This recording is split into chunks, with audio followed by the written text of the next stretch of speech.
Hello, and welcome to the 2019 Sizzling Summer Series, sponsored by the University of Nebraska Medical Center, College of Public Health, Office of Public Health Practice, and the Midwestern Public Health Training Center, and the Nebraska Association of Local Health Directors. My name is Hannah Schultz. I am the Outreach Specialist at the Midwestern Public Health Training Center, and I am your host today. This summer's series is focused on the strategic skill set of persuasive communication. Over the months of June, July, and August, we have hosted the three-part series, offering each part twice each month. Today's call is Finding Confidence in Conflict. If you missed parts 1 or 2, do not worry. You will be able to pick up here today. The recordings for parts 1 and 2 are available and will be shared in the chat box in just a moment. Before I turn it over to our speaker, a few logistics. All participants are muted on today's call. This call will be interactive, however, asking participants for their ideas along the way. Please use the chat function to respond to our speaker's questions for you. We will also have a few minutes at the end of the call for questions and answers. Please use the Q&A function found at the bottom of your screen to submit your questions for the speaker. If you experience technical difficulties throughout the call, please use the chat box for support. We are recording today's webinar and the slides will be posted. If you are wanting to take notes on today's call, you will find the link to a document in the chat box that you can download. It is designed to help you follow along the way. Both the recordings and the slides will be made available after both webinars have occurred for the month. All registrants will receive an email when the recordings are available. A link to the evaluation will follow this call. Evaluation data will be used to inform the content for the next webinar, for quality improvement on the series overall, and for reporting purposes to our funders. We thank you in advance for your feedback. Our speaker for this series is Kwame Christian. Kwame is an attorney, a mediator, a professor at The Ohio State University, an author, a podcast host, and a skilled chess player. Kwame also loves the field of public health, having spent time working on health equity and implicit bias research with the Kirwan Institute in Ohio, before starting the American Negotiation Institute, where he conducts negotiation and conflict management workshops around the country. So there is a lot to get to in this one, so I'll just jump straight to it. We're going to try something a little bit different in this one too. So it's really simple. What we're going to do is first talk about effective conflict management and what you can do in your everyday conflicts. And so I'm going to give you a framework that is just as powerful if you apply it at work, in your work during doing public health, or at home, just in your everyday conflicts that come up. And then next, we're going to go over some persuasive strategies that you can use to make your messages a little bit more persuasive when we're trying to move people. And so here's what is different. We are going to start off with this case study. And so here's what we're going to do. I just want you to keep this in mind throughout the presentation. So this is what we're going to do. There is a new program that you want to implement on infant mortality in your community. And so it has a strong equity focus. And so you want to create this program. The budget that you'll need is at least $100,000, but you have a few barriers. Number one, you have a teammate that is skeptical. You need to get this teammate on the same page as you before you can move forward. Then you need to negotiate with your boss. And then after that, if everything goes well, you have to persuade the community members to change their behaviors. So the point of this entire case study that I want you to keep in mind is that throughout this presentation, you are going to learn the skills to have these difficult conversations. And so this is going to be what we're focusing on throughout this presentation. All right, conflict management, just following up from where we left off. And so this is a framework that I introduced in my book, Nobody Will Play With Me, How to Use Compassionate Curiosity to Find Confidence in Conflict. And it is intentionally simple. It is a three-part framework. Number one, acknowledge and validate emotions. Number two, get curious with compassion. And number three, joint problem solving. So we'll run through this. And as always, if you have questions, type them into the chat box or into the question feature, and then Hannah will ask those questions. Also, there will be a spot in about 20-ish minutes where we stop for questions too. All right, step one, acknowledge and validate emotions. So there is no point in sending a message if they are not psychologically ready to receive it. So let's put it in the chat box. Any guesses on who said that quote?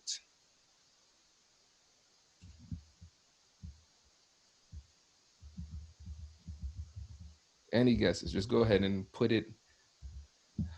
Freud. I like that, John. Let's get some other guesses. Let's get some other guesses.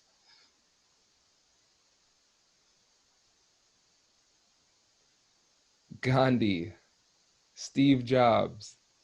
Good. Let's try one more. One more. Maslow, Einstein. These are great guesses. And you've noticed that I've skipped a few of the answers. It was me. This is from my book, but just pay attention to it because it's really important. So there's no point in sending a message if they're not psychologically ready to receive it. And this is a critical element of this framework because it'll help you to say the right things at the right time, because sometimes people are not ready for the things that you have to say. So this is my son, Kai. I believe he made it into one of the other presentations. Again, I include him because people like him more than they like me. And so he was the main inspiration for step one in this framework. So I want to tell you a bit of a story to explain how it came to this.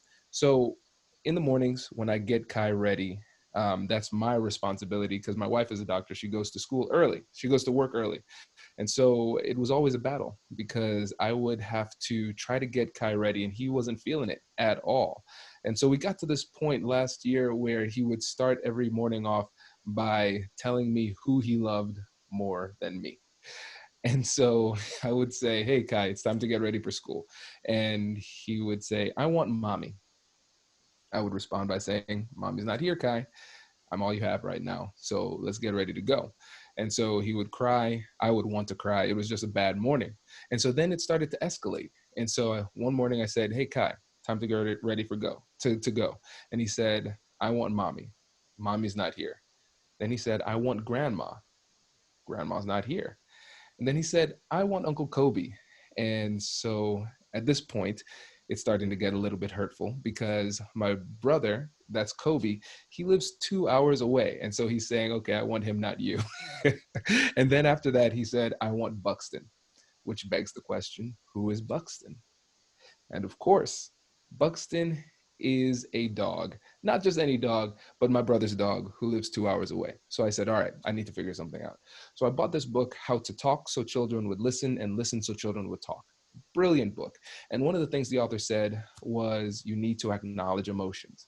And so I didn't want to do it. I thought it was kind of lame, but I was desperate, so I decided to try it. So the next morning, Kai wakes up and I say, Kai, it's time to go. And he says, I want mommy. So I say, Kai, do you want mommy? And he says, yes, I want mommy. Do you want mommy because you love her? Yeah, I love mommy. So how about this? How about you just yell as loud as you can, I love you, mommy. And so he says, I love you, mommy. And then I said to him, Kai, are you ready to go? Yeah, I'm ready to go.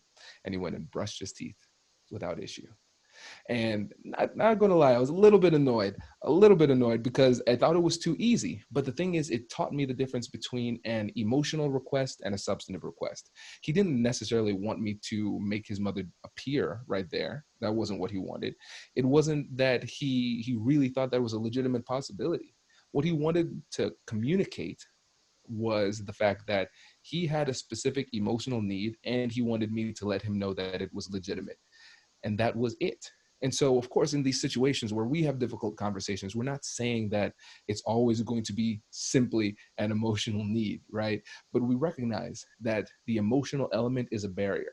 And we touched on this in one of the last ones, but I want to bring it back for this purpose. And so the thing that we have to recognize is that a lot of times we are dealing with the person's inner toddler. So sometimes the person might veil how they're feeling in professionalism, but we need to learn how to look beneath the surface and recognize if there could be another barrier. We jump too quickly to the substance and we start responding with with facts and logic and rules. But that's not what they need at this time. We need to acknowledge what it is that they're feeling so we can remove that barrier and then move to the substance.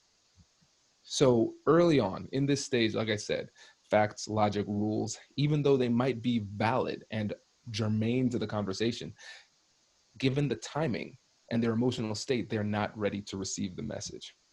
So we have to recognize that at times there's a difference between being right and being persuasive.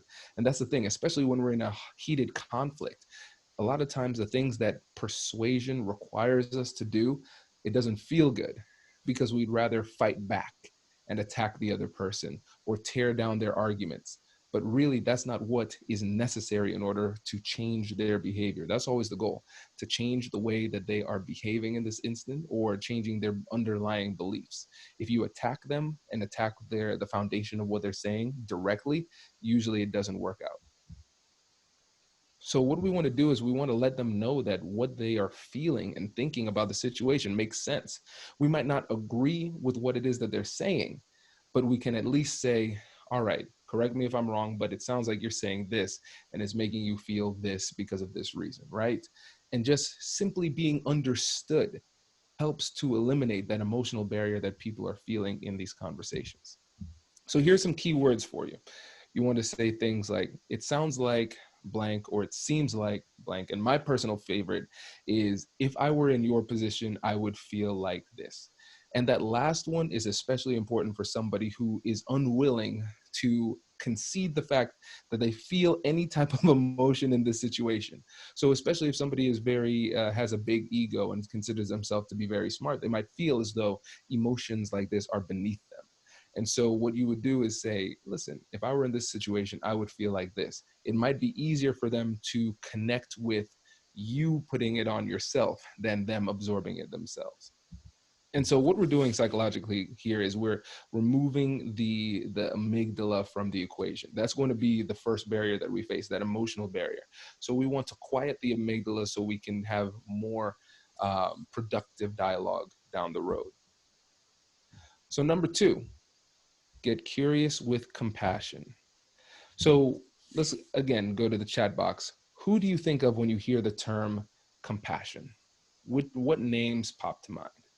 And you can think of somebody who is nationally recognized, internationally recognized, or somebody that you know personally. Mother Teresa. Yes. We're getting a lot Everybody of says Mother Mother Teresa. Teresas. A parent, Mandela.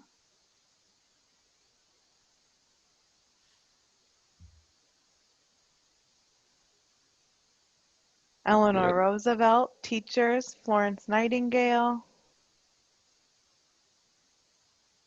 nurses, Jesus, your mother. Great. Yeah. These are fantastic, fantastic examples. And it's crazy. No matter where I go or where I present, Mother Teresa is the first person that comes up. And then I ask, hey, does anybody know a quote from Mother Teresa? And what's funny is the majority of times they don't, which demonstrates great branding. How do you monopolize a word like that? But Mother Teresa always gets compassion. That's fantastic. So here's what I want you to do. I want you to do some mental gymnastics here. So in these difficult conversations, what I want you to do is take some time and imagine the person who comes to mind when you think of the word compassion, and then ask yourself, what would this person do? Or how would they phrase an open-ended question in this situation? How would they say it? How would they word it? How would they sound?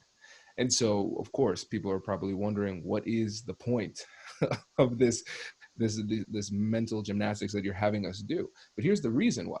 Because we always focus on the emotional needs and behavior of other people, but we rarely stop to say, hey, sometimes I'm the one who's emotional. And so there are times in our lives where somebody might have said, hey, Kwame, stop yelling at me. And you might have experienced that too, obviously not being called Kwame, but you've been accused of, hey, don't yell at me like that, or don't talk to me like that. And in your mind, you're saying to yourself, I'm not yelling. I'm not yelling. But here's what's happening. It's not that the decibel levels have increased per se, but what's really happened is you're upset and you sound like a jerk. That's it. You sound like a jerk. And so we don't know exactly how Mother Teresa would have phrased an open-ended question in this situation, but we can be convinced that she wouldn't sound like that, right? And so the reason we're doing this is to kind of hack our own cognition here, so we're not falling into the trap of using responding emotionally in an unproductive way. Because in order to stop and think of who's compassionate and then how they would ask an open-ended question, it slows us down and we have to think deeper about it. And then similarly, we don't make the mistake of saying something that comes off the wrong way and then triggering the amygdala on the other side again, because we just worked through that by acknowledging emotions. And now we say something with the wrong tone, and now they are responding with fight, flight, or freeze. We don't want to do that. So this helps to minimize the risk of what you say coming off as offensive. And one of the reasons I want to this works is because of mirror neurons. And so mirror neurons are these neurons within the brain whose primary focus is to reflect back the emotions that we see. So in my workshops, what I would do is I would have you partner up with somebody and sit across from them. And one person's goal is to keep a straight face. That's it. And the other person's goal is to just have this big, silly grin on their face. And you just look into each other's eyes. And 90% of the room, 95% of the room, everybody starts laughing. Why? Because humans are weird. we respond in weird ways. But the thing is, with these mirror neurons, what happens is it reflects back that emotion. So if you are triggered, then it's going to respond. People are going to read that, and then they're going to mirror that same response. So it can potentially turn into a negative feedback loop. So we want to make sure that we are controlling our affect during these conversations so we don't run into that cycle of negativity. We want to, as much as possible, stay neutral or positive so we don't bring other people down as well. And so, of course, we want to ask open-ended questions: who, what, where, when, why, and how. And then when you get stuck, this is what I like to do. I like to make requests for information that don't have a question mark. So tell me more about this, help me to understand that. And then if I'm starting to get towards the end of my questions, I'll just keep asking what else until there is nothing else. Because we want to get as much information as possible throughout this process. So that helps us to be more creative down the road when we're trying to put solutions together. And then also, if you do this the right way, you can actually lead people to your preferred conclusion by the questions that you're asking. And one of the best ways to do this is by utilizing a calibrated question. And so this is a question that was popularized by Chris Voss, of one of the FBI lead hostage negotiators. And what he would do is he would take the statement that he wanted to make and he would turn it into an open-ended question. So if there's a situation where you're dealing with a colleague who does not have good interactions with the community stakeholders, you realize that there's an abrasive approach that he has that doesn't work well. And so instead of saying, hey, don't do that anymore, or hey, the way that you're talking to them is not the right way, just you could start off by saying, what impact do you think it has when you use those types of words with one of our stakeholders like that? And so what you're doing is you're causing them, through your questions, to start problem solving on your behalf.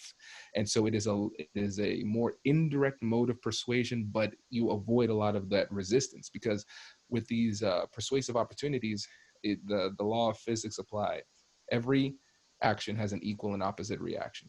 And so if people feel like you're pushing them in one direction, they might push back just as hard to defend themselves in the other direction. So a calibrated question is a great way to persuade, but the person doesn't perceive it as persuasion.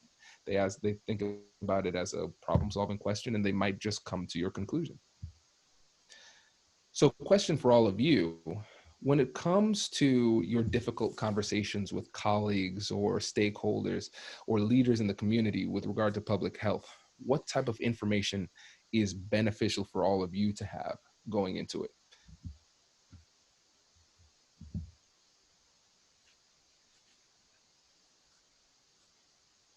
And you can just put it down into the chat box here. Unbiased facts and a clear direction for purpose. Nice. Good.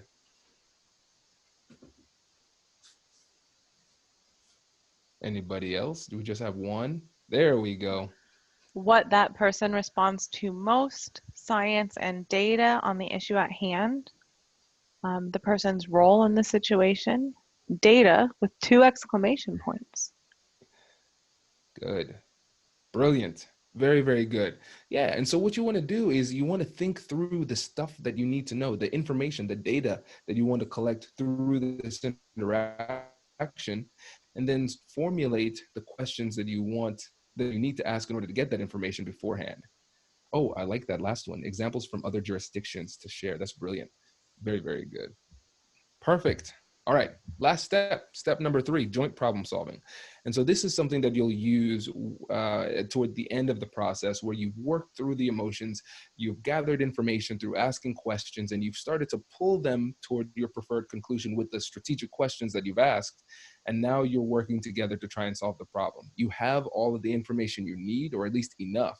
And so at this stage, this should feel like a brainstorming session. You're asking questions, they're answering them. You're trying to give solutions and involving them in the process. And the reason why we're involving them in the process is because collaboration builds commitment. If people feel as though the idea has been thrust upon them, the solution has been thrust upon them, now they feel a significant lack of agency, so they don't feel as committed to the solution. You want to involve them in the process so they can see themselves in the final deal. And the more that they can see themselves in what they've created, the more likely they are to comply. And so it doesn't matter if you get a deal if the person is not going to comply. So that's what we want to pay attention to at this point. And so one quick thing about the framework, the 3-part framework: acknowledge emotions, get curious with compassion, and joint problem solving. This is a fluid framework. So if emotions genuinely aren't a problem, skip number 1, go straight to number 2. And start asking questions, and then moving on to the next one. But then if you're going through the problem solving process and you realize, hey, I'm sensing a little bit more emotion, now I can circle back to number 1 and acknowledge the emotion. It's completely flexible based on what you're dealing with at that time. So when it comes to managing your own emotions and biases, this is a critical part of it, because we can't just focus on dealing with other people's emotions if we're struggling to process our own and manage our own. So here's what's really fascinating about the framework. It works internally too. Same exact thing. And so, for instance, one of the things that we will face when it comes to our persuasive endeavors, one emotion that we feel that can kind of get in the way, that is a bit counterintuitive, is passion. It is our passion for what we're doing. Can you guess why? Can you put that in the chat box and see if you can figure out why passion can be potentially dangerous when it comes to our persuasive endeavors?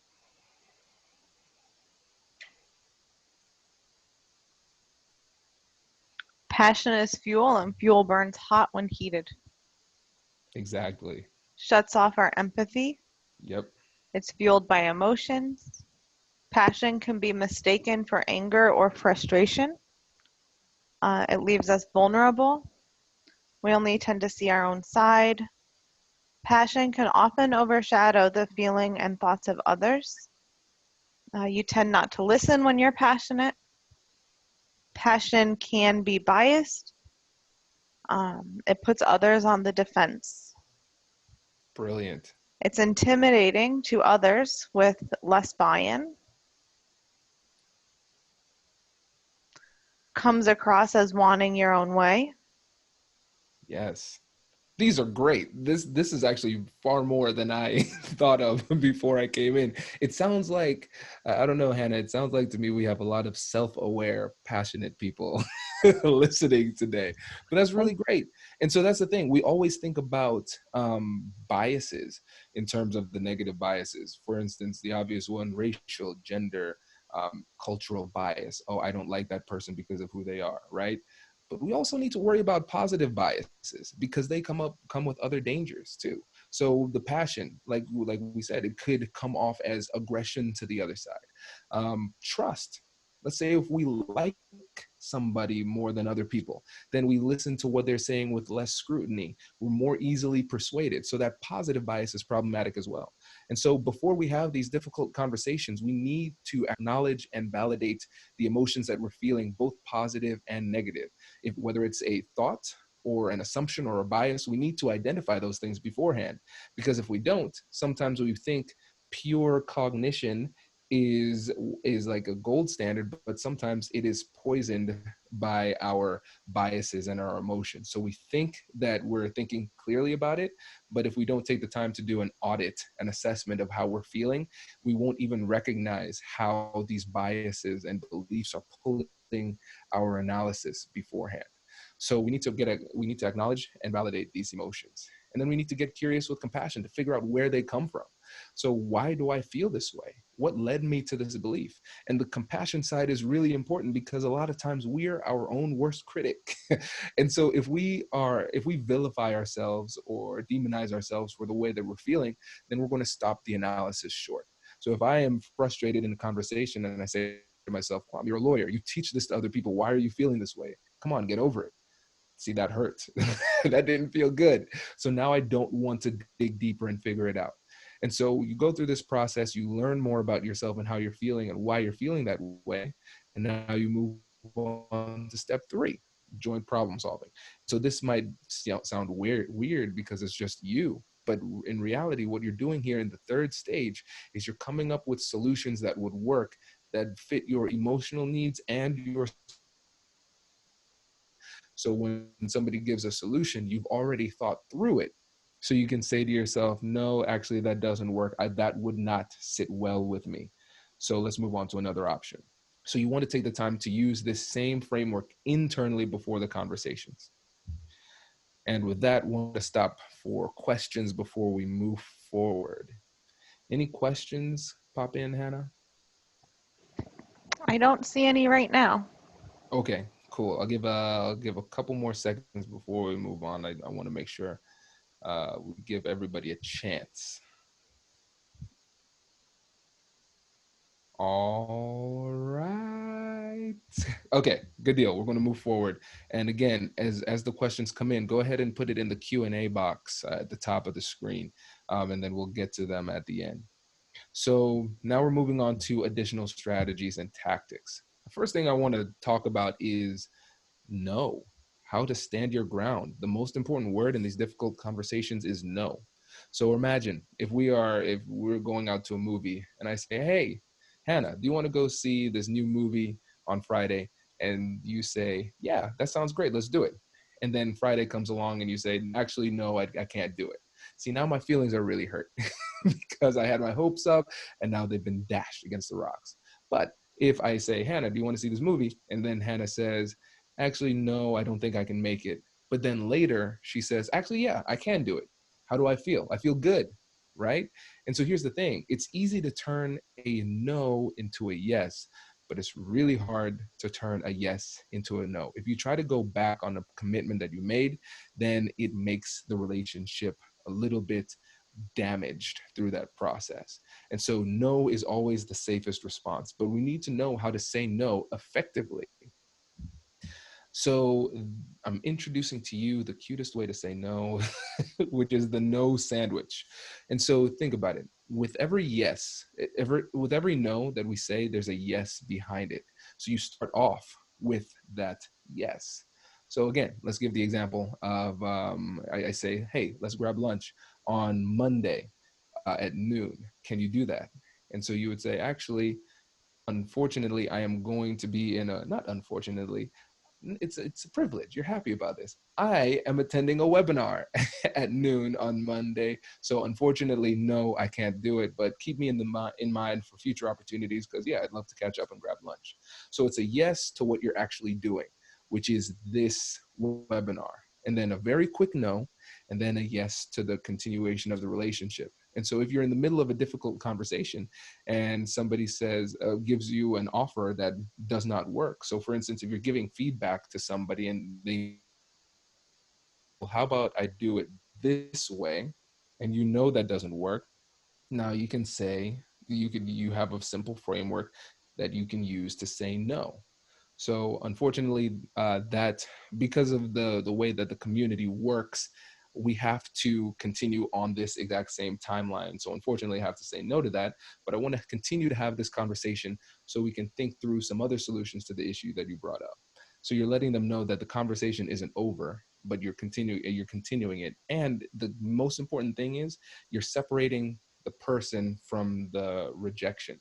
So you're saying no to the substantive request, but yes to the person and the relationship and the continuation of the conversation. Aha, I see some people saying I've used this with my kids. Yes, like I said, you will be using this, all of this stuff at home and at work. So think creatively as we go through, and also make sure to keep the case study in mind as we go. All right, preparation. This is the most important part of the process, really. It is, but it is the part of the process that's often overlooked because it's not as cool. But one study has demonstrated when it comes to negotiation outcomes, the people who prepare the most, not surprisingly, do better.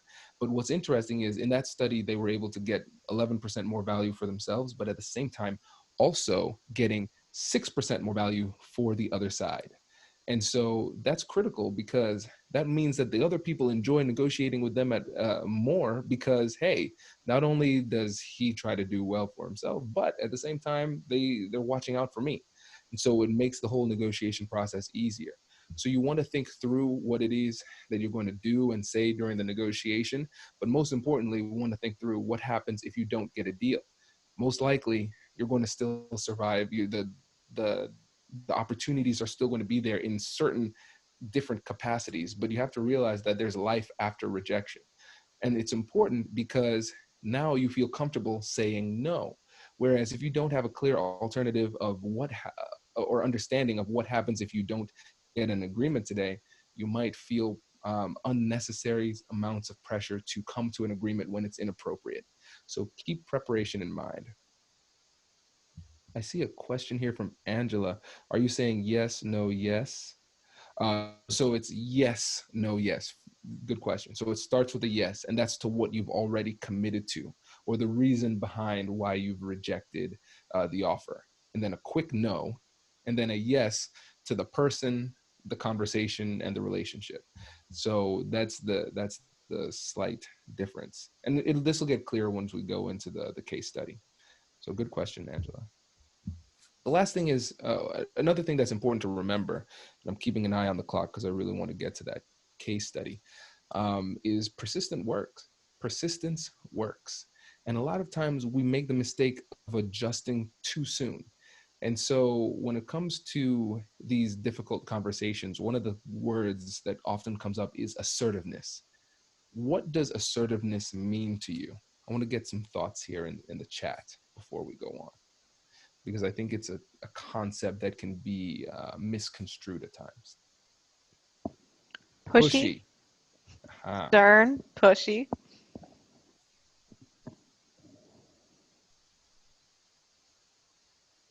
what else?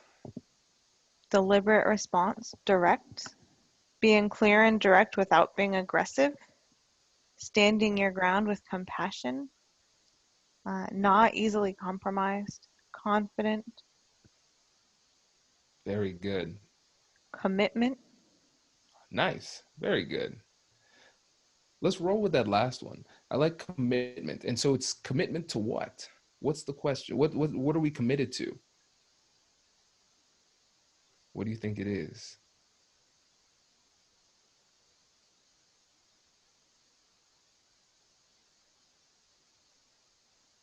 The plan or purpose. Good. Yeah, we have a goal. Yes, there we go. There's the word.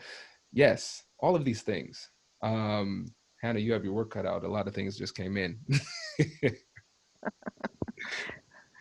So we have commitment to the goal, to deeply held beliefs, a common goal, having your mindset, your point of view. Very good. I love this. This is great. And so here's the thing. Remember in the first webinar, I talked about the importance of creativity and being flexible. We're being flexible with regard to the means by which we achieve our goal. We're not being flexible as to whether or not we achieve our goal. That's a non-negotiable thing. Either we achieve our goal or there's no deal. Those are the options. And so what you're doing is you're making sure that you're advocating for what it is you believe in, and at the same time not conceding what you need unnecessarily. And so sometimes people say, hey, I'm a type B personality. I'm not very assertive. I tend to give in because I don't want people to be mad at me. What can I do? And so I say, let's not overthink it. This is your rule. So for instance, if they ask me before a conversation, what should I do in this conversation? I don't want to give up everything that I have. And that's what I'm afraid I'm going to do. So I said, all right, in this conversation, your goal is to not agree to anything. You're not adjusting your position. All you're going to do in this conversation is gather information. And if they ask you to commit to something, you use the no sandwich and just say, I need to gather more information before I can make any changes. And what's interesting is that a lot of times people adjust their position simply because of your persistence. Oh, okay, well, they're not adjusting, so I guess I should. And just keeping that shot clock mentality where you say to yourself, in this conversation, I'm not going to agree to anything or come to any firm commitments, or for the first half an hour of this conversation, I'm not going to adjust my position. Just that mentality helps you to stay more assertive and protect your what it is that you're fighting for in these conversations. It doesn't need to be anything complex or aggressive or anything like that. You just need to not concede the points prematurely. Think about a toddler who asks for something. They just keep asking and asking and asking and asking. And then the person breaks down. It's the same thing with persistence. We just stand our ground and then people adjust. It is not a strategy that's super complex or anything like that. We just need to hold our ground. And I think that's something that might seem too obvious, but I want to at least make it explicitly clear here. The other thing is micro negotiations. And this goes hand in hand with the persistence, because a lot of times what happens is that in these conversations, we try to do too much in one conversation. So I want to introduce the concept of persuasive weight. So think about entering a gym and you see a rack of weights on the side and you have free weights from 5 pounds all the way up to 120. And so you're working at the gym and the manager says, hey, Hannah, move all of these weights to the other side of the room. How are you going to do that? You're not, Hannah might be strong. Maybe she can carry all the weights at one time, but I know I couldn't. You'd have to break it up. You have to do one at a time or two at a time because it's too heavy to carry all at once. So we have to think about our conversations this way. How heavy is this conversation? What am I trying to accomplish?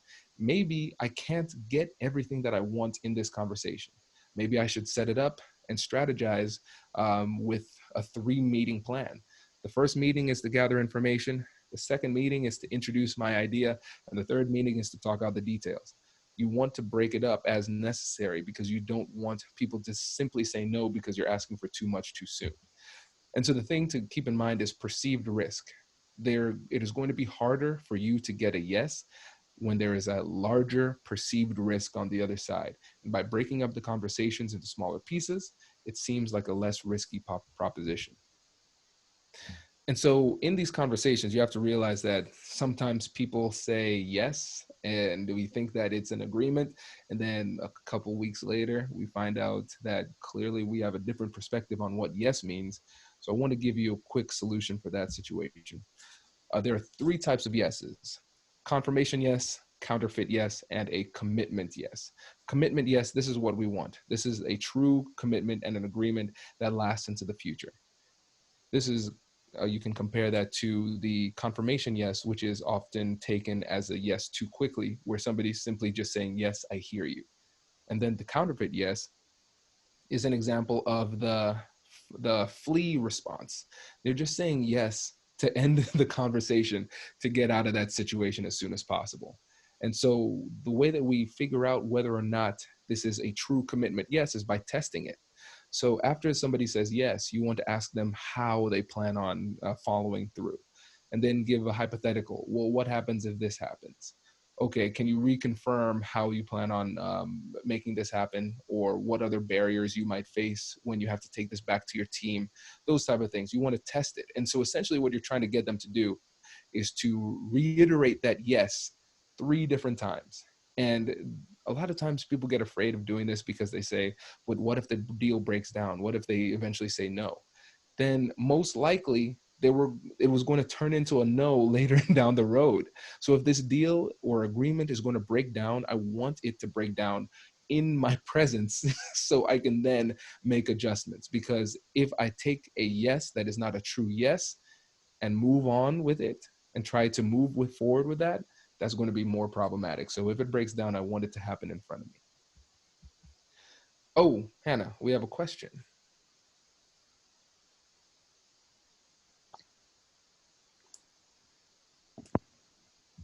Can you hear me?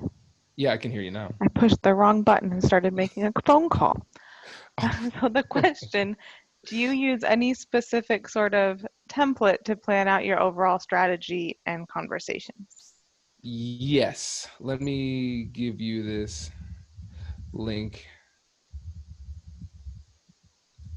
So this is a link to my website where you can get a number of free negotiation guides. And so this is what I use to kind of regiment the preparation process, because sometimes I still make mistakes. I overlook things. And so I like to go with a systematic approach to preparation. So you can download that. I have about 20 different free guides that you could use, from negotiation, preparation, conflict resolution, salary negotiation, car negotiation, all of it is there.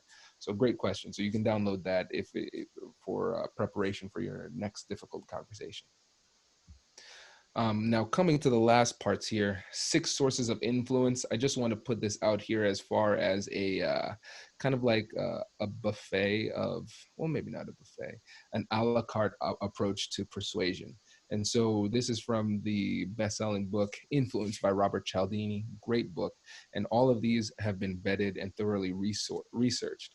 And so sometimes if I'm sending an email or having a conversation, just before the conversation, I'll just go through and see which of these I can utilize in this email, in this correspondence, whatever it is. So reciprocity, just going over these things very quickly. The more likely if you give something, you're more likely to get something in return. So if I give you a gift, you're more likely to be persuaded by me. Obviously, in public health, you have to be very careful with this when it comes to bribery. But even little things like helping somebody out with adjusting the meeting time. Oh, hey, I'm running behind. Is it okay if we push it back 30 minutes? Yeah, that's fine. We can push it back. All right. So you did them a favor of some sort. Now they're more likely to be flexible. And what you want to do is the amount of persuasive value is going to be very high at the beginning, like right after they say thank you, and slowly start to go down. Scarcity. If a resource is scarce, people will start to believe that it is more important. That's why you have deadlines for certain things. That's why they say limited quantity available. Those type of things trigger people to take action because they don't want to miss out on that opportunity. It's the fear of missing out.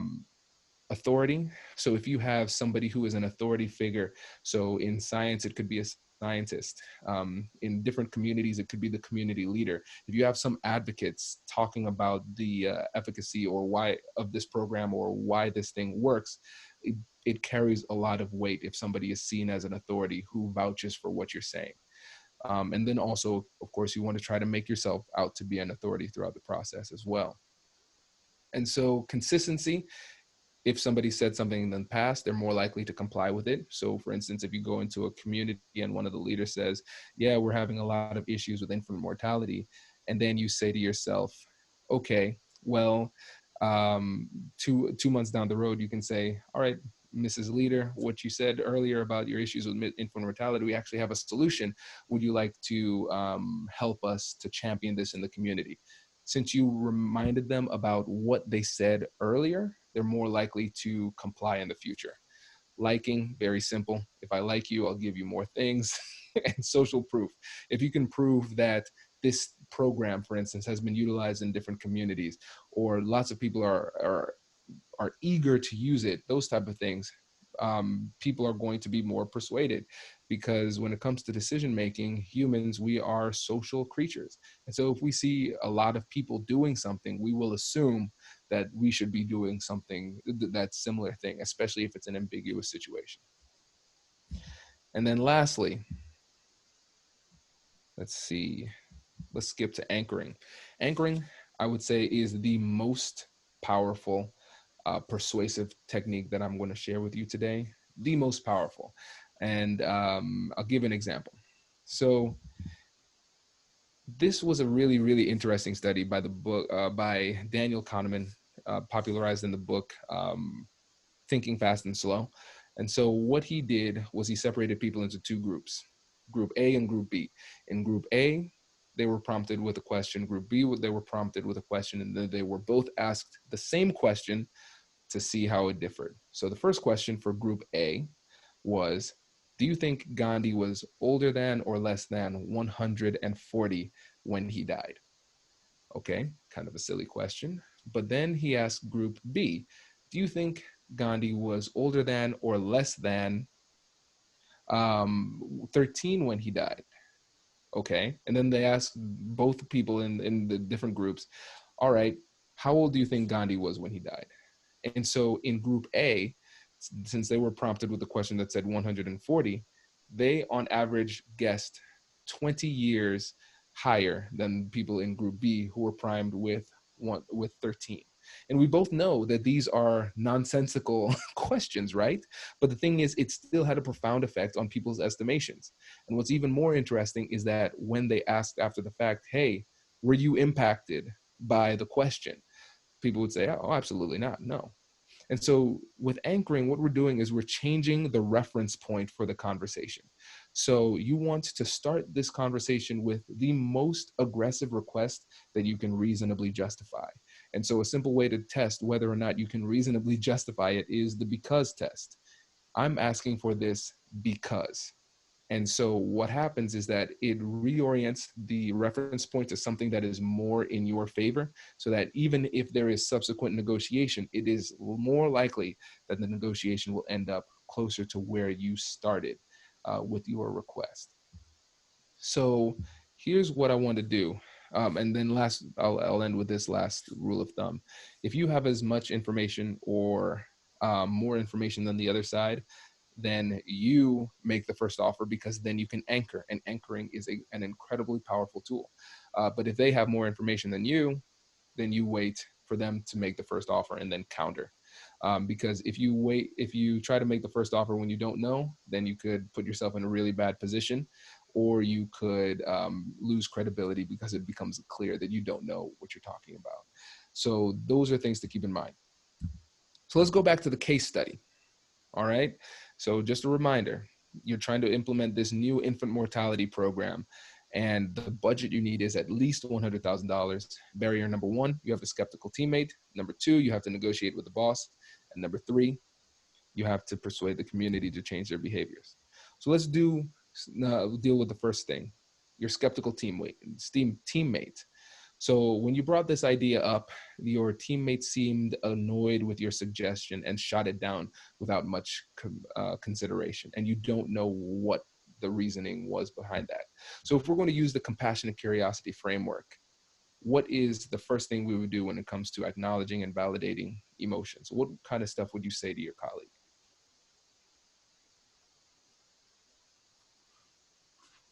And so just go ahead and type that into the chat box. What ideas come to mind?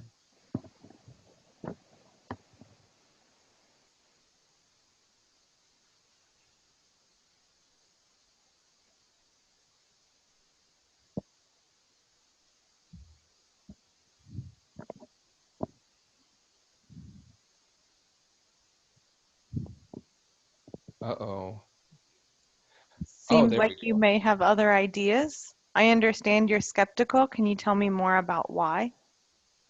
What ideas do you have? Do you have any suggestions? Brilliant. Good. I hear your frustration. Can you explain what you heard? You seem like you may have questions. Can I tell you more? Have you been impacted by infant mortality, or do you know someone that has? I'd like to understand your thoughts about the program I offered. Help me understand. Brilliant. I love this. These are great. These are great. And so what you're doing is you're starting off not by countering, but you're addressing that emotional issue that you've seen and giving them the opportunity to express themselves. That's brilliant. And so we started to get into the getting curious with compassion, but what other questions can we ask once we feel as though we've moved through the emotional state?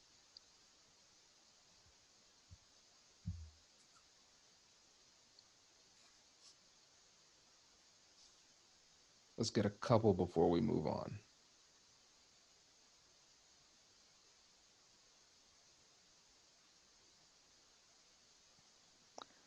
What problems do you see that are causing you to hesitate? Brilliant. Good. Here is the data to support my thoughts. Good. And so, quick thing about the last one. Oh, I like this one. Do you have any suggestions? Very good. And so, when you are coming with the data, we want to make sure that we've moved past that emotional side, because if you present data to somebody who is highly emotional, it could be the perfect data that explains the situation perfectly. They still wouldn't be ready to. So, when you're providing that data, make sure you're doing it once the emotional side has subsided. And then the last one from Dawn, have you tried something similar in the past that didn't work? Can we talk about it? We'll talk about why it didn't work. So yeah, so what we're doing is we're getting some more information. Then we end up with joint problem solving. You start trading some proposals. Like you could start off by saying, what changes would you suggest to the program that could make this work for you? And then you start going back and forth as you start to transition into the joint problem solving. So let's say we move past the teammates and now we've moved to the boss. And so you're asking your boss for the budget and you're having this conversation. What is the persuasive tool that you would use and how would you go about using it?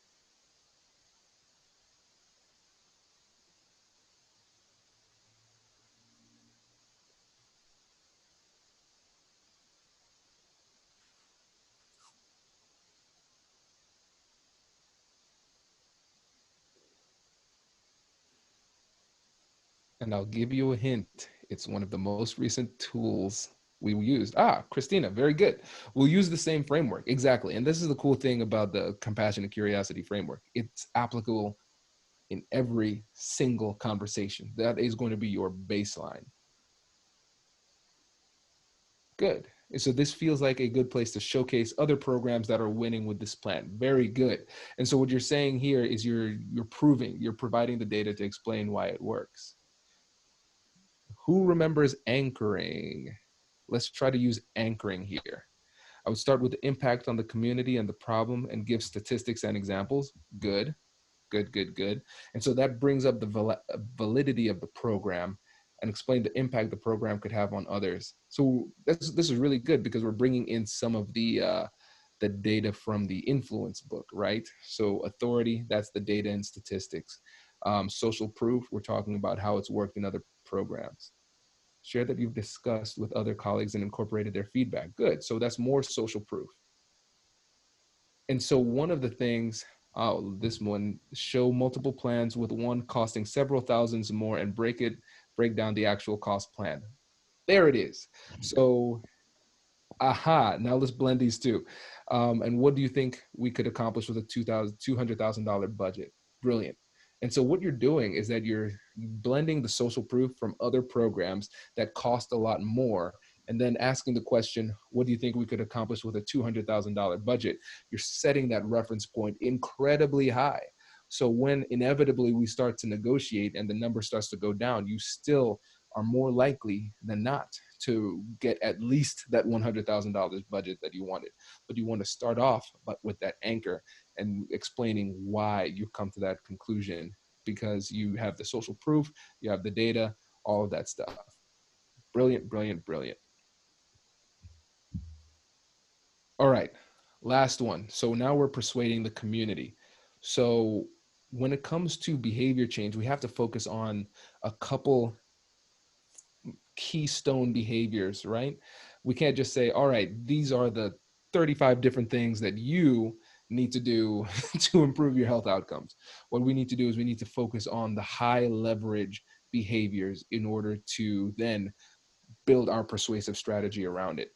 So with regard to infant mortality, what are some examples of high leverage behavior that could lead to better health outcomes for young mothers in during this time? So let's first talk about the behaviors and then talk about the different types of influence we could use.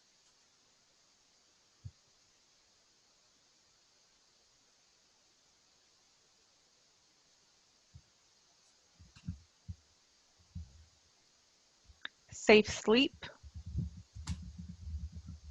attending well child visits. Good. Very good. So let's focus on those two just for the sake of time. So those are the two things that we're going to focus on. And so let's say now with sources of influence, what we want to do is kind of go through and check which ones we could use, right? So if it's somebody that we've been in contact with multiple times before, we can use consistency. We can talk about what they've said before and how it's in line with what we're trying to accomplish now. Reciprocity. We can give them something of value and then ask them to enroll in the program or make a commitment to be part of the program. Authority. There might be somebody that they respect in the community. We can bring that person as an advocate to help to push this message for us. And of course, we want to use the statistics and data that we've gotten as well to bolster that authority. Scarcity. Maybe we want to put in an enrolling deadline, because a lot of times if people don't have that deadline, they won't take action. So something like a deadline would be something beneficial to get people to commit. And what they found is even in sales and marketing, when they want to sell more things, they put a deadline, because otherwise people would always say, you know what, I'll buy that later. But if there's a clear deadline, oh no, I need to take advantage of this opportunity now, you actually end up getting more people. And then social proof, you can talk about all the people that this has helped, people in the community that they recognize and know. That's how you could blend that together. And so this is a great example of how you can use an a la carte persuasive strategy on the macro level to lead to persuasive change. And so we have about uh, 32 seconds for questions. But I want to see if we can squeeze a few in. Yeah, we do have a couple of questions. So the first is, when do you redirect or step away? Some groups are so emotionally rooted in their positions that they can't move past their emotionally held beliefs. The example she provides is immunizations. Some Mm-hmm. people don't value immunizations even though they are life-saving and cost-effective. Right. This is a brilliant example. And so sometimes these beliefs are so deep seated, they're almost at the level of a religious belief. Those are really difficult to unseat. And so in this situation, we're dealing with limited resources. So you might want to identify those issues that are difficult to move the needle on, and then focus your resources on something that is a little bit more productive. But in this situation, when you're talking about immunization, what you might want to focus on is the next generation. It might be an education campaign for the children of the people who are anti-vax. And so you might want to focus on the next generation if they come from parents who are anti-vax, but then also focusing your attention in other ways that with regard to public health that might be better leverage points. But with that one, when it comes to immunization, it's really tough, because if you're talking about on a large scale, it's going to be incredibly difficult to have the depth of persuasion necessary without an actual conversation.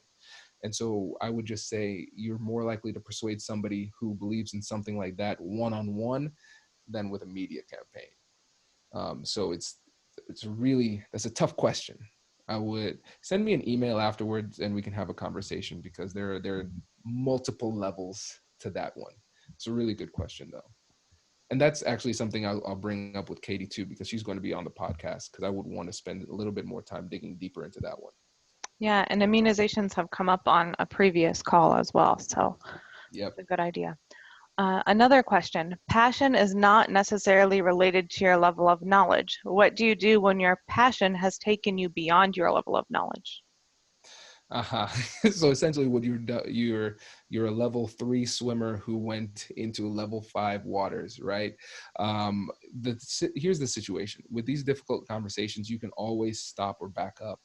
And so if you found yourself in a situation where you've ventured into something where you're not as competent, where your passion is very deep, but you kind of extended your knowledge base, what I would do is go back to the micro negotiation strategy and just say, listen, I think we've exhausted what we could accomplish in this conversation. Let's schedule another time to talk.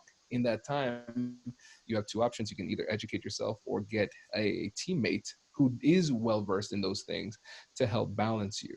And so when it comes to, for instance, I was at Honda headquarters on Friday presenting to their purchasing team. And one of the issues that they have is that sometimes as a purchasing person, their job is to buy hundreds of $1,000s worth of material, but they don't know really what this thing does. So they're focused on getting a lower price, but they don't know if they're actually hurting Honda by getting the price too low and sacrificing quality. And so the solution there was to get a technical stakeholder, somebody who's an engineer, to have the conversation with them. So you don't have to feel as though your passion is leading you into a direction that you're at unsteady footing. You want to bring somebody else in who can help to carry the conversation if it gets to a point where you're not as familiar. All right, I don't see any other questions, and it is after 1 o'clock. Perfect. All righty. Well, thank you all for coming. I appreciate it.